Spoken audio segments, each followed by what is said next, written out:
The Kansas wind howled across the prairie, rattling the shutters of the small log cabin that sat alone against the endless horizon.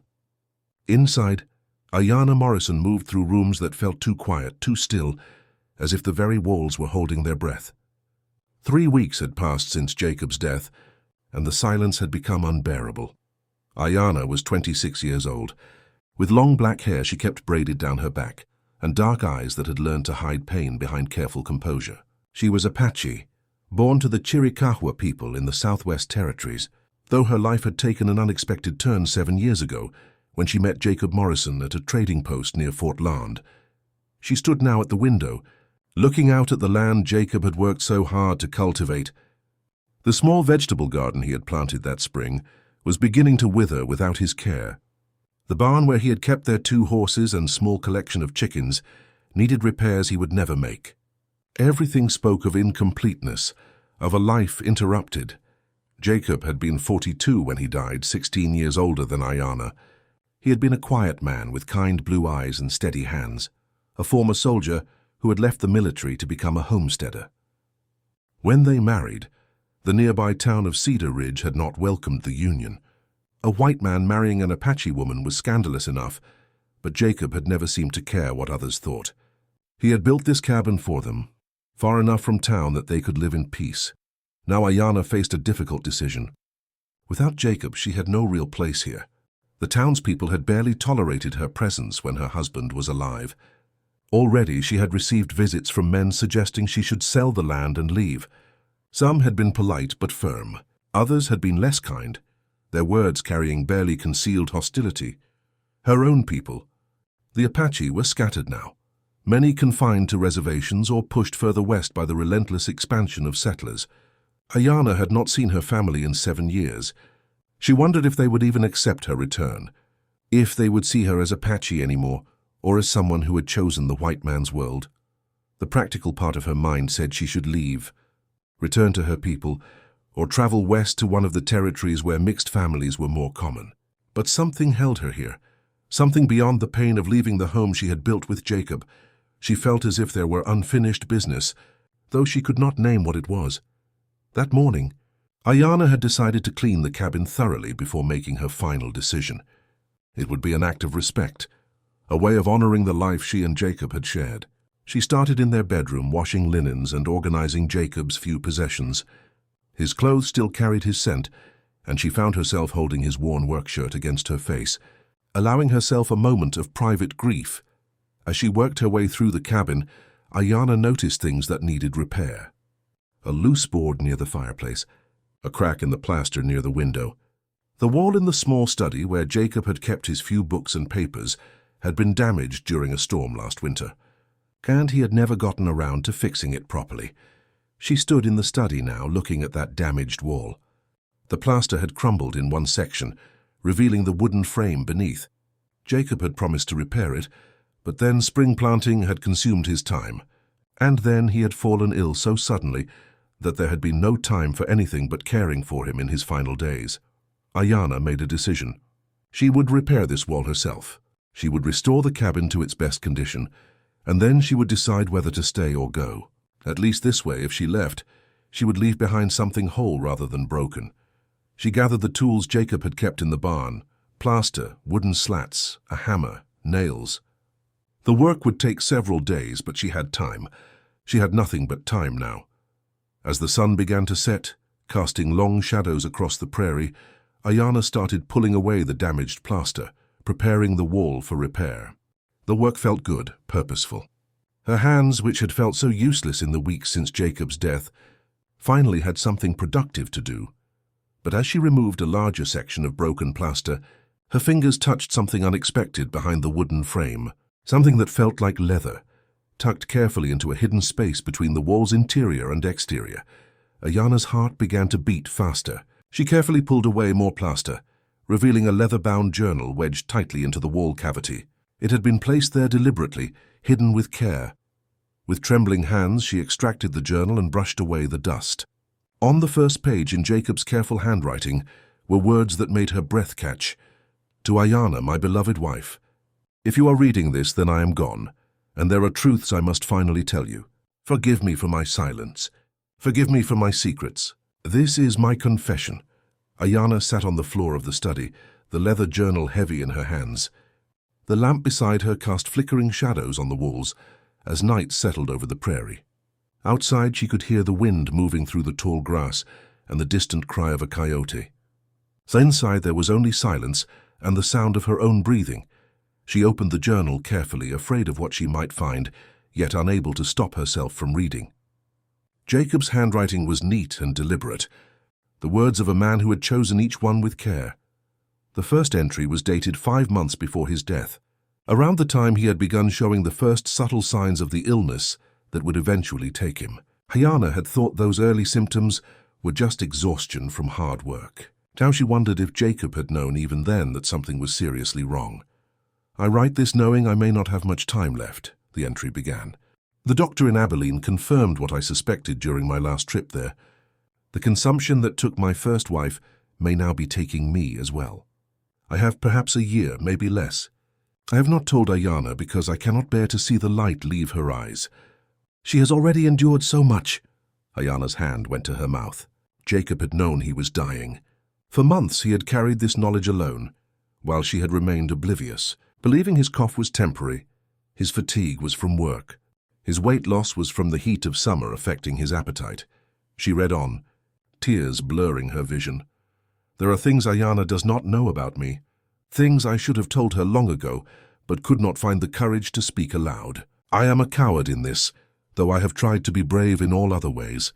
So I write these words and hide them, hoping that if I am taken suddenly, she will find them when she cleans and repairs this cabin, as I know she will. She is thorough in all things, my Ayana. It is one of the 1,000 reasons I love her." Ayana had to pause, overcome with emotion. Even in death, Jacob had known her so well. He had hidden this journal in a place he knew she would eventually discover, a place that would require her to do the work she always did, completing what was left unfinished. The next several pages detailed Jacob's illness and his decision to keep it from her. He wrote about his reasoning, flawed though he knew it was. He wanted to protect her from worry. He wanted their remaining time together to be filled with the ordinary joy of their daily life, rather than overshadowed by the approaching darkness. He had hoped, perhaps foolishly, that he might have more time than the doctor predicted. "I know Ayana will be angry when she reads this," he wrote. "She will feel I denied her the chance to prepare, to say the things we say when we know the end is near. She is right to be angry, but I was selfish. I wanted to see her smile without the weight of grief already pulling at her lips. I wanted to hear her laugh without knowing she was laughing despite impending loss. Forgive me, my love. I chose my own comfort over your right to know the truth." Ayana set the journal down for a moment, pressing her palms against her eyes. Anger did burn in her chest, hot and painful. Jacob had been right about that. She would have wanted to know. She would have spent those final months differently, cherishing each moment with full awareness, asking the questions she now would never have answered, saying the things that remained unsaid, but beneath the anger was something else, understanding. She knew Jacob's heart. She knew how much he had loved her, how much he had hated causing her any pain. His choice had been wrong, but it had been made from love, not from cruelty or disrespect. She picked up the journal again, turning to the next entry, dated a month later. "Today I need to write about something more difficult than my illness. I need to write about how Ayana and I met, and about the lie I have been living for 7 years. My brave, beautiful wife believes I married her despite opposition from my people, despite the prejudice and difficulty such a union would bring. She believes I chose her because I loved her, which is true. But she does not know the full truth of why I was at that trading post the day we met, or what I was running from." Ayana's breath caught. What did he mean? She remembered that day clearly. She had been at the trading post with a small group of Apache who still had permission to trade there. Jacob had been buying supplies. Their eyes had met across the crowded room, and something had passed between them, something immediate and undeniable. Over the following months, Jacob had returned to the trading post regularly, always finding reasons to speak with her, to bring her small gifts, to learn her language and teach her more English. He had been patient and respectful, courting her in a way that honored both her culture and his own. When he finally asked her to marry him, he had done so with full knowledge of the difficulties they would face, or so she had thought.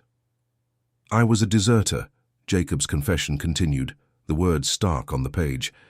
I had left my military post 3 months before meeting Ayana, unable to continue serving in campaigns against the very people whose land we were occupying.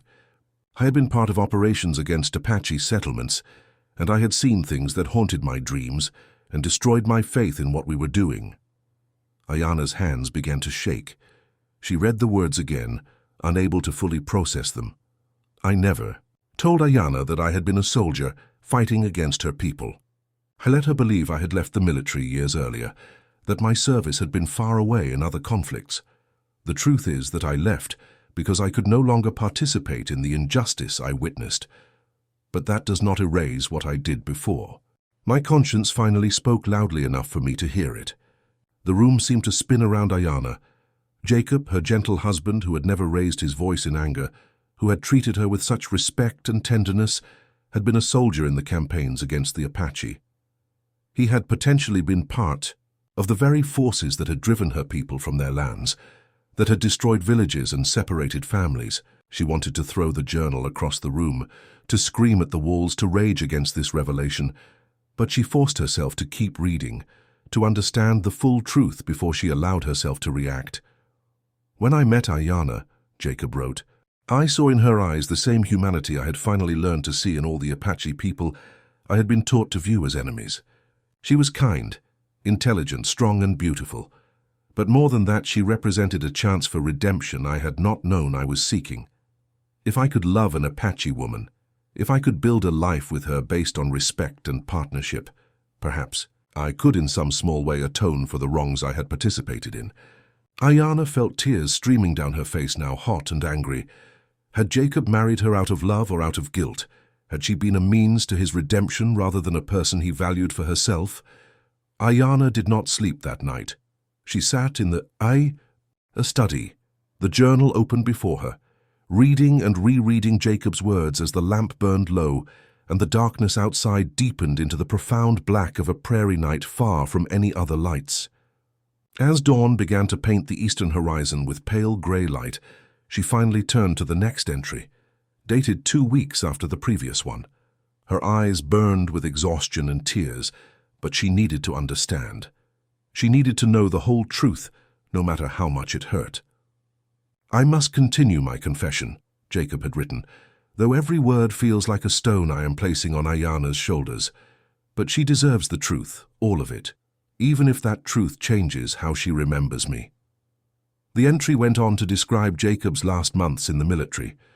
He had been part of a unit ordered to relocate an Apache band from their traditional territory. The operation had been presented as peaceful relocation, but Jacob had quickly realized it was forced removal, carried out with threats and intimidation. He described a particular incident that had finally broken something inside him. An elderly Apache woman had refused to leave her home, a simple structure she had lived in her entire life. Jacob's commanding officer had ordered the dwelling burned. Jacob had been commanded to light the fire. He had refused the first time he had ever disobeyed a direct order. I could not do it, he wrote. I looked at that woman's face, and I saw my own grandmother who had recently passed. I saw someone's mother, someone's wife, someone whose life and dignity mattered. I could not destroy her home. I could not participate in that cruelty anymore. The refusal had earned Jacob punishment and threats of court-martial, but before formal charges could be brought, he had deserted, taking only what he could carry and disappearing into the territories. For months he had moved from place to place, working odd jobs, always afraid of being discovered and arrested as a deserter. When he finally reached the trading post where he would meet Ayana, he had been using a different name, telling people he was a former soldier whose service had ended honorably. The lie had become his new truth, so thoroughly adopted that sometimes even he almost believed it. Meeting Ayana changed everything, the journal continued. What began as a chance encounter became the most important relationship of my life. But I was trapped by my lies. How could I tell her the truth once we had begun courting? How could I admit that I had fought against her people, that I was a deserter hiding from military justice, that every day we spent together was built on a foundation of deception? Jacob's handwriting became more urgent, less controlled, as if the emotions behind the words were overwhelming his usual careful precision. I convinced myself that my love for her was genuine, which it was, and that the past did not matter as long as our present was true. But I was wrong. The past always matters. Our history shapes us, and my history was a secret weight I carried every day of our marriage. Every time Ayana spoke of her childhood, of her people's struggles, of the soldiers who had driven them from their lands, I felt the crushing guilt of knowing I had been one of those soldiers. Ayana set the journal down and stood, her legs stiff from sitting all night. She walked to the window and looked out at the land as the sun rose over the prairie. The sky was turning pink and gold, the vast openness of Kansas spreading in all directions. She tried to reconcile the Jacob she had known, the quiet, gentle man who had cherished her, who had learned her language, who had defended her against the prejudice of the townspeople, with the soldier who had participated in campaigns against her people. Were they the same person? Could both truths exist simultaneously? Her Apache upbringing had taught her that people were complex, capable of both harm and healing. The elders spoke of how individuals could change, how recognizing wrong and seeking to make amends was a form of courage. But they also taught that some wounds ran too deep to be easily healed, that trust once broken required extraordinary effort to rebuild. Had Jacob's love been real, or had it been tainted by guilt from the beginning? Ayana did not know the answer. She was not sure she ever would. She returned to the journal, forcing herself to continue reading. The next several entries detailed Jacob's internal struggle during their courtship and early marriage. He wrote about moments when he had almost told her the truth, times when the weight of his secret had felt unbearable. But each time fear had stopped him, fear that she would leave, fear that she would hate him, fear that he would lose the one good thing he had managed to build from the ruins of his previous life. "I know this makes me a coward," he wrote. "I know Ayana deserved honesty from the beginning, but I was weak. I chose my own happiness, my own need to be loved by her, over her right to know who she was really marrying. This is my greatest shame, greater even than the things I did as a soldier." One entry, dated 3 years into their marriage, described a specific incident that had nearly broken Jacob's resolve to keep his secret. Ayana remembered the day he was writing about. A group of Apache refugees had passed near their property, displaced people moving westward, searching for family or seeking one of the reservations where they might find shelter. Ayana had given them food and water, had spoken with them in their shared language, had wept after they left, thinking of her own family and the life she had left behind. Jacob had held her as she cried, had offered comfort and sympathy. But what Ayana had not known, and what the journal now revealed, was that Jacob had recognized one of the Apache men in that group. "He had been part of the band my unit forcibly relocated," Jacob wrote. "He did not recognize me. Soldiers in uniform all looked the same to the people we were oppressing, but I recognized him. I remembered his face from that terrible day. I remembered seeing him argue with my commanding officer, trying to negotiate more time, trying to protect his people. And now here he was, years later, still displaced, still searching for a home." Jacob described how that encounter had filled him with such shame that he had nearly confessed everything to Ayana that night. But once again he had chosen silence. "I told myself I was protecting her," he wrote, "but I was really protecting myself. I was afraid of losing her love. I was afraid of facing the consequences of my past. So I remained silent, and with every day that passed, the lie grew larger, until it felt impossible to dismantle without destroying everything we had built together." Ayana felt her anger returning, hot and righteous. Jacob had chosen comfort over honesty, his own needs over her right to know the truth. He had made decisions for her, had controlled information that should have been hers to know.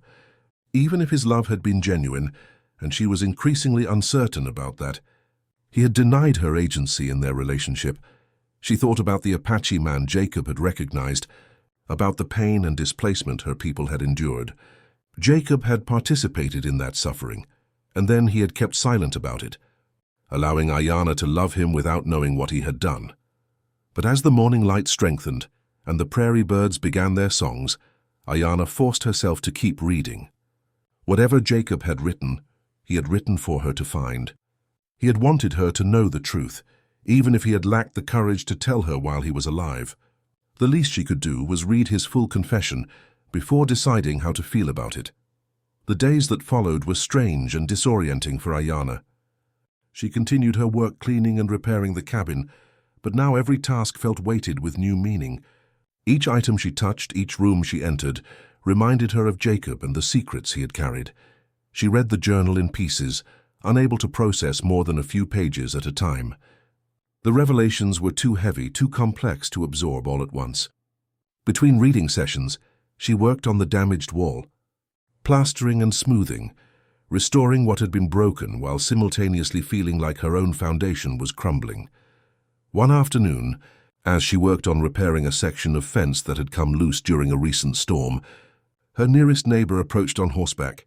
Thomas Garrett was a middle-aged homesteader who lived 3 miles to the east. He and his wife had been among the few people in the area who had treated Ayana with basic courtesy during Jacob's life. Thomas dismounted and removed his hat respectfully. His weathered face showed concern as he spoke. "Mrs. Morrison, I wanted to check on you. It's been almost a month now since Jacob passed. My wife and I have been wondering how you're managing." Ayana set down the hammer she had been using and wiped her hands on her work apron. "I am managing, Mr. Garrett. Thank you for asking." Thomas looked uncomfortable, shifting his weight from foot to foot. "There's been talk in town. Some of the folks are saying you should sell the property and move on. They're saying a woman alone especially—" He trailed off, unable to finish the sentence, but Ayana knew what he meant. "Especially an Apache woman. Especially someone the town had never fully accepted. I have not yet decided what I will do," Ayana said carefully. "I am taking time to think about my future." Thomas nodded, seeming relieved that she was not offended by his directness. "If you decide to sell, come talk to me first. I'll give you a fair price, better than what some of those vultures in town might offer. And if you decide to stay—" He paused, meeting her eyes with unexpected kindness. "Well, my wife says to tell you that you're welcome to visit any time. She knows you probably need a friend right now." After Thomas left, Ayana stood for a long time looking out at the prairie. The offer of friendship surprised her. Perhaps Jacob's death had softened some hearts, or perhaps the Garretts were simply good people who had been waiting for the right moment to reach out. Either way, it was a reminder that not everyone in this territory saw her only as an outsider. That evening she returned to the journal. She had reached entries from just a few months before Jacob's death, written as his illness was beginning to show more obvious symptoms. "I am running out of time," Jacob had written, his handwriting shakier than in earlier entries. "The cough is getting worse, and I can feel my strength leaving me day by day. I know I should tell Ayana about the consumption, about my past, about everything, but I am still too much of a coward, so I write instead, hoping these words will serve as the confession I cannot speak aloud." The entry continued with something unexpected, a second major revelation that hit Ayana like a physical blow. "There is something else Ayana does not know, something that has weighed on my conscience even more heavily than my past as a soldier. It concerns the land this cabin stands on, the property I told her I claimed through the Homestead Act. That was partially true, but not the whole truth." Ayana's hands began to tremble as she read on. "The land office records show this property was unclaimed when I filed for it 7 years ago, but that was only because the previous occupants had been forcibly removed. This land, these 160 acres, were once part of a larger area used by a small Apache band for seasonal camps. They had no legal claim in the eyes of the federal government because they were native people, and native land use was not recognized as legal ownership." The words blurred before Ayana's eyes. She forced herself to focus, to keep reading. "I knew this when I claimed the land. I had been here before during my time as a soldier. I had been part of the unit that removed the Apache families from this area. I remembered this specific location because of a distinctive rock formation to the south and the way the creek curves through the property. When I returned years later as a civilian, I recognized it immediately." Ayana felt as if the ground beneath her was no longer solid. The cabin she had lived in for 7 years, the land she had worked alongside Jacob to cultivate, the home she had believed they built together, all of it stood on land taken from her own people. "I told myself it did not matter," Jacob's confession continued. I told myself the Apache would never return, that the land would go to someone regardless, that at least I would treat it with respect. I even convinced myself that by marrying Ayana I was somehow making amends, bringing an Apache woman back to land her people had used. But these were lies I told myself to justify what I knew was wrong. The next part of the entry was written in an even more unsteady hand, as if Jacob had been overcome with emotion as he wrote. The worst part, the part that has given me nightmares for years, is that I remember the specific Apache band that was removed from this area. I remember an elderly woman who spoke of the sacred quality of the creek that runs through this property. I remember children playing near where our cabin now stands. I remember families preparing for winter, gathering and storing food, living their lives until we came and destroyed everything. Ayana closed the journal and set it aside. She walked outside into the cool evening air, needing distance from the words, from the cabin, from everything. The sun was setting, painting the prairie in shades of orange and purple. The creek Jacob had mentioned ran about 100 yards from the cabin, its water reflecting the colored sky.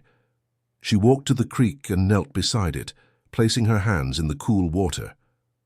Memories came flooding back, her grandmother teaching her about sacred places, about how land held the spirits and stories of the people who lived on it. Her people had believed that removing someone from their land was not just a physical displacement, but a spiritual violence, severing connections that went back generations. And now Ayana understood that she had been living on land stolen from her own people, never knowing that every meal she ate, every night she slept, every moment of happiness she experienced here was built on that theft. Jacob had known. He had known from the beginning and had never told her. She thought about how she had loved this place, how she had put down roots here alongside Jacob. She remembered planting the garden, building the chicken coop, making the cabin into a home. All of it now felt tainted, poisoned by the truth of how Jacob had acquired the property. Tears fell from her eyes into the creek water, disappearing into the current. She felt betrayed in a way that went beyond personal hurt. This was a betrayal of trust, of honesty, of the fundamental respect she should have been able to expect from her husband. Jacob had not just lied about his past. He had built their entire life together, on land he knew was taken from her people, and he had never given her the choice to know that truth. As darkness fell and the stars began to appear in the vast Kansas sky, Ayana remained by the creek, trying to understand what she should do with this knowledge. The journal still had more pages, more confessions Jacob had written, but she was not sure she had the strength to read them yet. Each revelation felt like another wound, and she needed time to process the pain before opening herself to more. Finally, as the temperature dropped and the night air grew cold, Ayana returned to the cabin. She lay down on the bed she had shared with Jacob, pulling the quilt over herself, but sleep would not come. She stared at the ceiling in the darkness, listening to the wind, feeling more alone than she had ever felt in her life. 3 more days passed before Ayana could bring herself to open the journal again. She spent those days in a strange fog, continuing her work on the cabin mechanically, while her mind wrestled with everything she had learned. She repaired the damaged wall completely, plastering over the space where the journal had been hidden, as if she could somehow seal away the truth as easily as she sealed the wall, but the truth would not be sealed away. It followed her through every room, sat beside her at meals, haunted her dreams. At night, she would wake from nightmares of soldiers burning Apache homes, of families being driven from land they had lived on for generations, of Jacob standing among the soldiers, his face young and unmarked by the regret that would come later. On the 4th morning, she made herself coffee and sat down with the journal again. Her hands were steadier now, her emotions less raw. She had moved through the initial shock and anger into something more complex, a need to understand not just what Jacob had done, but why he had confessed it now, what he had hoped she would do with this knowledge. The next entries in the journal were dated from 2 months before Jacob's death. His handwriting had deteriorated further, the letters less controlled, occasionally trailing off as if he had needed to rest before continuing. "I know what I am doing by writing this confession," he had written. "I am placing a terrible burden on Ayana after I am gone, when I will not be there to answer her questions or face her anger. This is another act of cowardice, Another way I'm choosing the easier path for myself. But I cannot die with these secrets unspoken. I cannot leave her believing a false version of our life together, even if the truth will hurt her. Jacob went on to explain his reasoning more fully.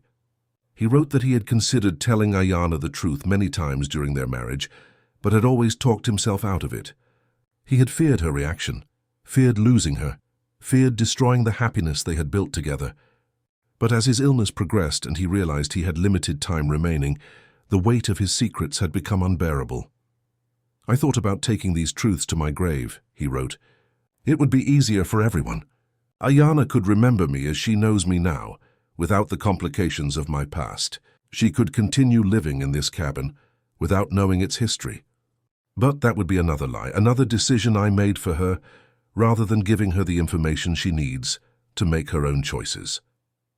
The next passage struck Ayana deeply, showing her a glimpse of Jacob's inner turmoil that she had never seen while he was alive. Ayana is strong and intelligent and capable of deciding her own path. By hiding the truth from her, I denied her that capability. I treated her like someone who needed to be protected from reality rather than a partner who deserved honesty. I know she will hate me for this when she reads these words. She should hate me for it. But perhaps this confession, late though it is, will at least give her the agency I denied her during our marriage. Ayana paused in her reading, considering this. Was Jacob right? Did giving her the truth after his death somehow make up for hiding it during his life? Or was this just another form of cowardice, confessing in writing what he should have said aloud when he could face the consequences? She was not sure. But she kept reading. The journal entries became more personal and emotional as they continued. Jacob wrote about specific memories from their marriage, moments of joy, times when he had felt overwhelmed by love for Ayana, instances when his guilt had nearly crushed him under its weight. He described watching her work in the garden and feeling simultaneously grateful for her presence and ashamed of the circumstances that had brought them to this land. He wrote about nights lying beside her while she slept, wondering how she would react if she knew the truth. He detailed the constant internal struggle between his genuine love for her and his knowledge that their entire relationship was built on deception. I want Ayana to know that my love for her was real, one entry read. Whatever else was false, whatever else was built on lies, my love was genuine. I loved her from the moment I met her. I loved her through every day of our marriage. I will love her until my last breath and beyond. But I know that knowledge may not be enough. I know that love without honesty is incomplete. I failed her in that incompleteness. Another entry addressed Ayana's future more directly. If you are reading this, my dear wife, then you are making decisions about what to do next. I hope you will not let my lies trap you here. The land is legally yours now, registered in both our names. You can sell it, keep it, or simply walk away from it. Whatever you choose, please do not let my mistakes dictate your future. Jacob then wrote something that surprised Ayana. He included detailed information about the Apache band that had been removed from this land. He had researched them after deserting the military, trying to learn what had happened to them after the forced relocation. He had discovered that most had eventually been settled on a reservation in Oklahoma Territory, though some had dispersed to join other Apache groups in the Southwest. I do not know if any of Ayana's own family were among those displaced from this specific land, Jacob wrote. The records are incomplete, and the Apache bands in this region moved and intermingled in ways the military never fully understood. But the possibility exists. The people removed from this property could have been Ayana's relatives, her extended kin, people she might have known if circumstances had been different. The thought made Ayana feel physically ill. She stood and walked to the window, pressing her forehead against the cool glass. Could this land have been used by people she was related to? Could she have been living unknowingly on ground her own grandmother, or aunts or cousins had walked? She forced herself to return to the journal, to read the final entries Jacob had written before his illness made writing impossible.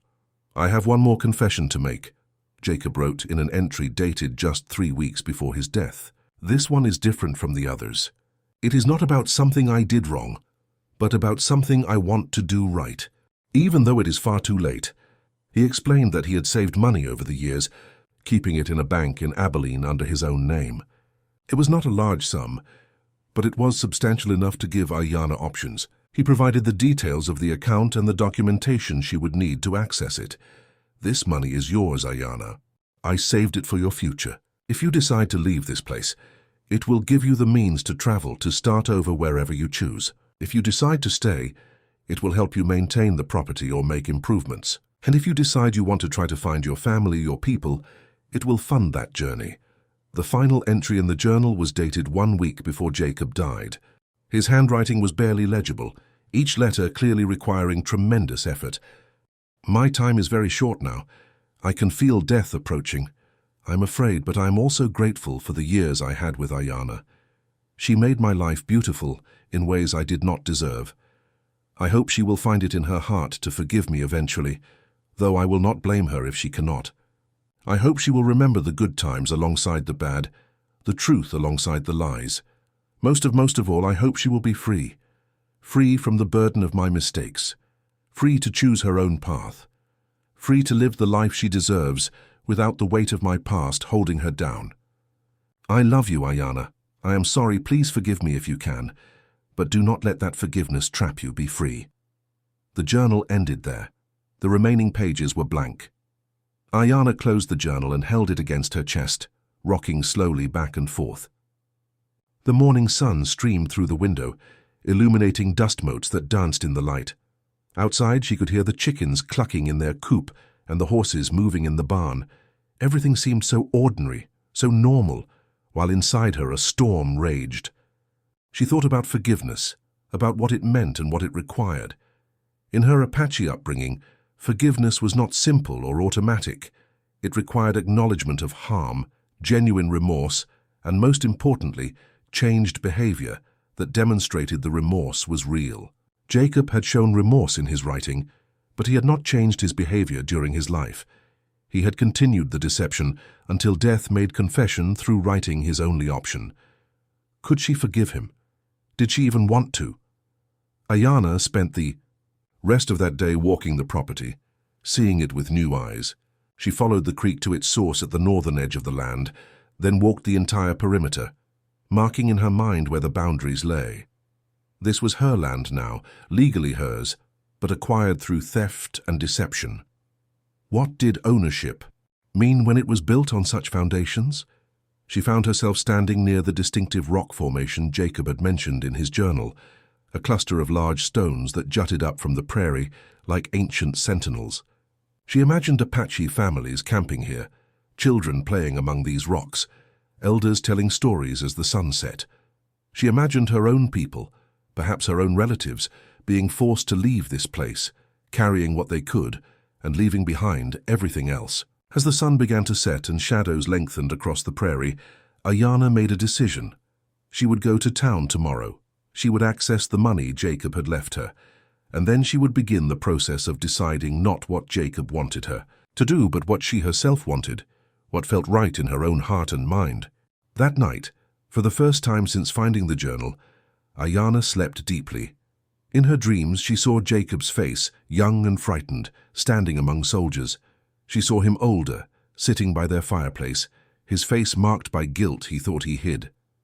And she saw him as she had last seen him, dying in their bed, his eyes full of love and something else she had not recognized then, but understood now, the desperate hope that somehow, someday, she might forgive him.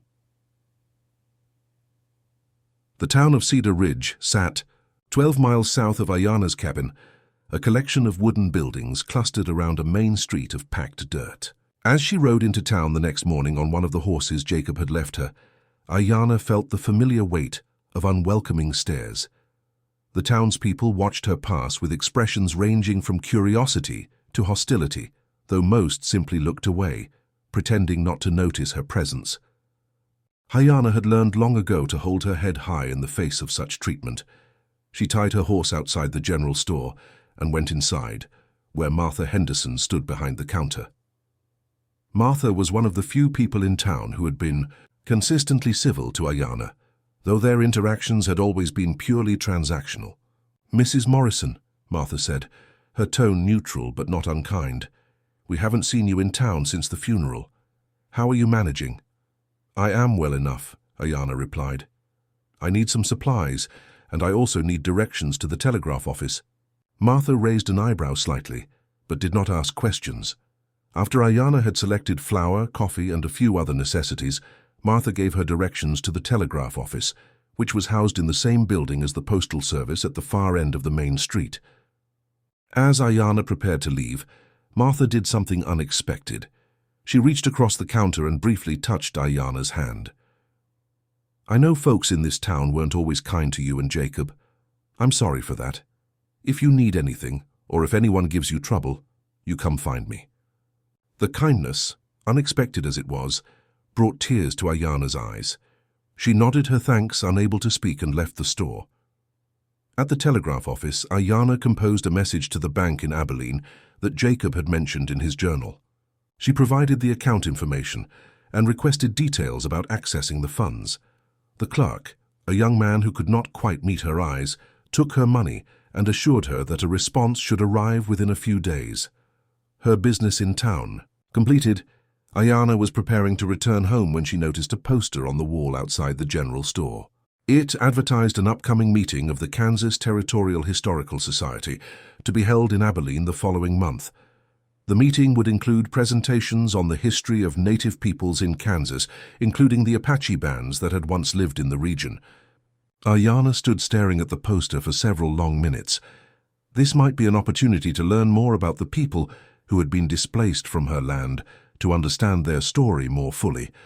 But attending would mean traveling to Abilene, staying in a town where she knew no one, entering a space where she might be the only Apache person present. She thought about Jacob's words in his journal, about being free to choose her own path. Attending this meeting would be her choice, done for her own reasons rather than to please or appease anyone else. She decided she would go. Over the following week, Ayana received a reply from the bank in Abilene confirming the existence of Jacob's account and the sum it contained. As he had written, it was not a fortune, but it was substantial. Enough to live on for 2 years if she was careful, or enough to fund a significant journey if she chose to travel. She also received an unexpected visitor, a man named Samuel Reeves, who introduced himself as a representative of the Territorial Land Office, arrived at her cabin one afternoon. He was a thin man in his 50s with spectacles and a briefcase full of papers. "Mrs. Morrison," he said formally, "I've been sent to discuss the status of your property. With your husband's passing, there are some legal matters that need to be addressed." Ayana invited him inside, her wariness showing in the stiffness of her posture. Samuel sat at the table and pulled out various documents, explaining that the land was indeed legally registered in both Jacob's and Ayana's names, meaning ownership transferred fully to her upon his death. However, there had been inquiries from other settlers interested in purchasing the property. "I'm not here to pressure you," Samuel said, though his tone suggested otherwise, "but I want you to be aware of your options. As a woman alone, maintaining this property will be challenging. Several reputable men have expressed interest in making fair offers." Ayana listened without interrupting, her face carefully neutral. When Samuel finished, she spoke in a quiet but firm voice. "I will make my own decisions about this property in my own time. If I choose to sell, I will determine when and to whom." Samuel looked uncomfortable. "Of course, Mrs. Morrison. I simply wanted to make sure you understood the situation." "I understand it perfectly," Ayana replied. "Thank you for visiting." After Samuel left, Ayana sat on her porch and watched the sun move across the sky. The encounter had crystallized something for her. People assumed she would sell, that she would leave, that she could not possibly manage on her own. Part of her wanted to prove them wrong simply out of stubbornness, but another part of her, the part that had been growing stronger since reading Jacob's journal, wanted to make decisions based on what was right, not on defiance or pride. The weeks passed, and autumn began to paint the prairie in shades of gold and amber. Ayana continued working on the cabin, completing repairs and improvements. She also began preparing for her trip to Abilene for the Historical Society meeting. She arranged for Thomas Garrett and his wife to look after her animals while she was gone, and they agreed readily, refusing any payment for their help. "It's what neighbors do," Thomas said simply. You'd do the same for us." The night before she was to leave for Abilene, Ayanna sat in the cabin and looked around at everything she and Jacob had built together. She thought about the journal, about all the truths it contained, about the complexity of the man she had married. She had spent weeks wrestling with anger and betrayal, but slowly, other emotions had begun to emerge. She realized that Jacob had been trapped by his own lies, had lived every day of their marriage carrying the weight of secrets he felt he could not share. She did not excuse his choices, but she could begin to understand the fear that had motivated them. He had been wrong to deceive her, but he had also genuinely loved her. Both things could be true simultaneously.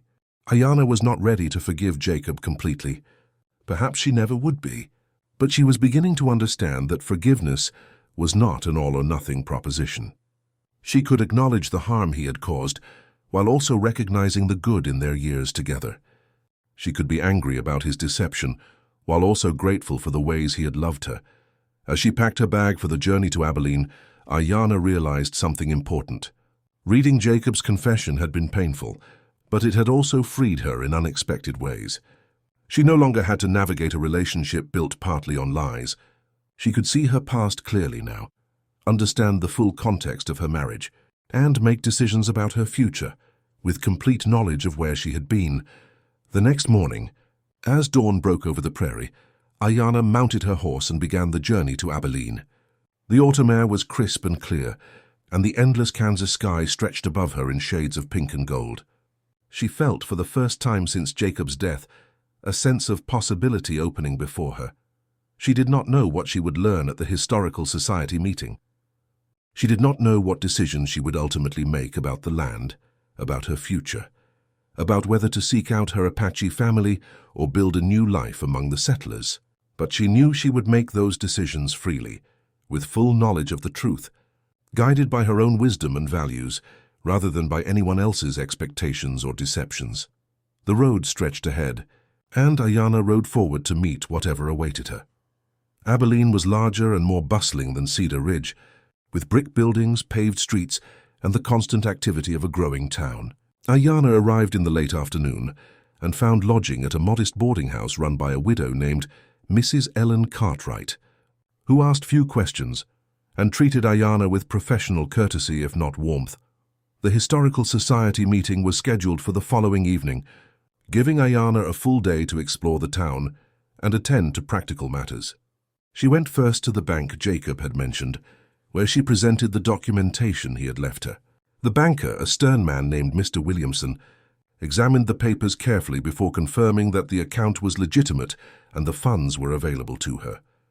"Your husband was a careful man with money," Mr. Williamson said, his tone slightly warmer than it had been initially. "He made regular deposits over several years. He told me once that he was saving for his wife's future." The words brought a lump to Ayanna's throat. Even while keeping his terrible secrets, Jacob had been thinking of her welfare, planning for a future he knew he would not be part of. The contradiction was painful. A man capable of such thoughtfulness and such deception simultaneously. Ayanna withdrew enough money for her immediate needs and left the rest in the account. As she walked back toward the boarding house, she passed a small bookstore and on impulse went inside. The Abilene was larger and more bustling than Cedar Ridge, with brick buildings, paved streets, and the constant activity of a growing town.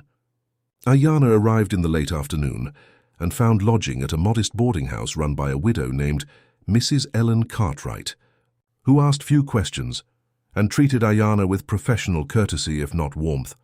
The Historical Society meeting was scheduled for the following evening, giving Ayanna a full day to explore the town and attend to practical matters. She went first to the bank Jacob had mentioned, where she presented the documentation he had left her. The banker, a stern man named Mr. Williamson, examined the papers carefully before confirming that the account was legitimate and the funds were available to her. "Your husband was a careful man with money," Mr. Williamson said, his tone slightly warmer than it had been initially. "He made regular deposits over several years. He told me once that he was saving for his wife's future."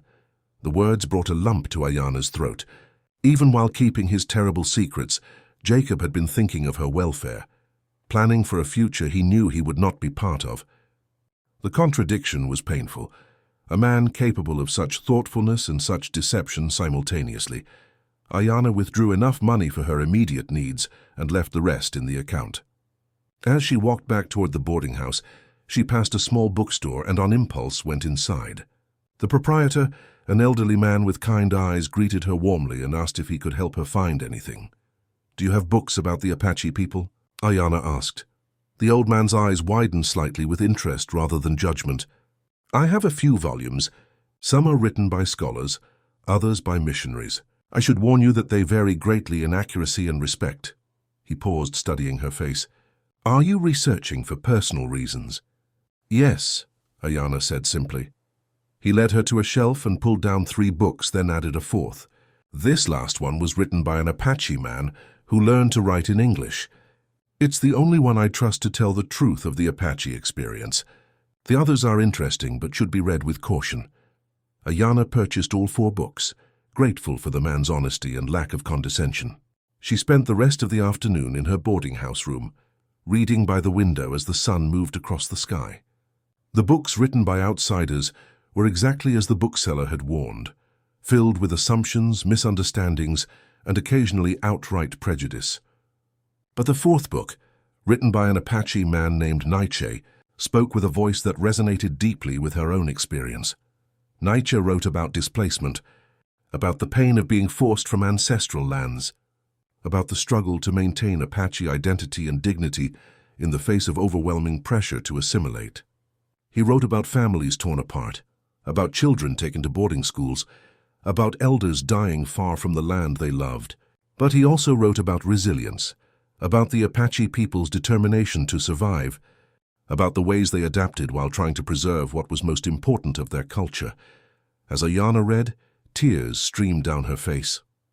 She had not allowed herself to fully grieve for her own people, for the life she had left behind when she married Jacob. She had told herself that her choice to marry a white man and live among settlers was her own, freely made. And it had been to a degree. But now she understood more fully what that choice had cost her, what she had lost in exchange for the life she had built with Jacob. That evening, Ayana attended the Historical Society meeting. The gathering was held in a large room above a bank, with perhaps 40 people in attendance. She was indeed the only Apache person present, a fact that made her hyper-aware of every glance and whisper. She took a seat near the back, keeping her face composed despite her nervousness. The first speaker was a professor from a university in the East who discussed the various native tribes that had lived in Kansas before European settlement. His presentation was dry and academic, full of dates and population estimates, but lacking any real sense of the people he was describing. Ayana listened politely, but felt increasingly disconnected from the clinical way he discussed her people's history. The second speaker was different. Dr. Catherine Wheeler was a woman in her 50s who had spent 20 years documenting oral histories of displaced native peoples. She spoke with passion and respect about the Apache bands that had lived in Kansas, about their seasonal migrations, their social structures, their deep connection to the land. These were not nomadic wanderers, Dr. Wheeler said, her voice carrying clearly through the room.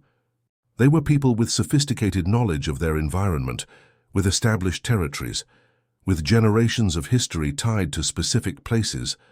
When we removed them from those places, we did not simply relocate them. We severed connections that were spiritual, cultural, and fundamental to their identity. Ayana found herself leaning forward, hanging on every word. Dr. Wheeler described the forced relocations of the 1860s and early 1870s, the military campaigns that had driven Apache bands from Kansas into Oklahoma Territory and beyond. She spoke about specific families she had interviewed, about their memories of the land they had lost, about the trauma that continued to affect them decades later. Then Dr. Wheeler said something that made Ayana's breath catch in her throat. One of the most heartbreaking stories I documented was from a woman named Desba, who had lived as a girl along a creek in central Kansas. She described a place with distinctive rock formations and a particular bend in the water where her family had camped every autumn. She remembered playing there as a child, remembered her grandmother teaching her about the sacred nature of that place. When her band was forcibly relocated, she was only 12 years old. She is now in her 60s, living on a reservation in Oklahoma, and she still dreams of that creek. Ayanna felt as if the room was spinning. The description matched her land exactly. The creek, the rock formations, the details that Jacob had mentioned in his journal. Could Desba's family have been the people displaced from what was now Ayanna's property? When the presentations ended and the audience began to disperse, Ayanna gathered her courage and approached Dr. Wheeler. The older woman looked at her with immediate recognition of Ayanna's Apache heritage, her expression softening with understanding. "I am Ayanna Morrison," she said, her voice trembling slightly. "I need to speak with you about the woman you mentioned, Desba. The place you described, I believe I know where it is." Dr. Wheeler's eyes widened with interest and compassion.